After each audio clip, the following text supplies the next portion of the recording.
इमरान खान की एक और ऑडियो लीक आपको इस वक्त की सबसे बड़ी खबर से आगाह करते हैं कि इमरान खान की एक और ऑडियो मंजर पर आ गई है जिसमें वो एक खातून के साथ गंदी गुफ्तगू कर रहे हैं। क्या ये ऑडियो फेक है या सच? क्योंकि सियासत में एक दूसरे पर इस तरह के हमले अक्सर किए जाते हैं।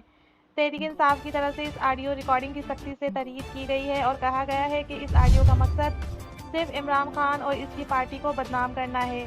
ये ऑडियो सोशल मीडिया पर वायरल है जबकि नून लीग की तरफ से इस गंदी गुफ्तगू पर एक्शन लेने का जोर डाला जा रहा है। इस गुफ्तगू के मामले पर अभी तक इमरान खान का कोई बयान सामने नहीं आया है। आपको बताते चले, मुल्क में आजकल सियासी हलचल बहुत ज़ोर से जारी है। सियासी पार्टियां एक दूसरे को नीचा दिखाने के लिए हर तरह के तरीके इस्तेमाल कर रहे हैं। सोशल मीडिया पर इस ऑडियो गुफ्तगू की मजम्मत की जा रही है और लोगों को मिला जुला रद्द अमल सामने आया है।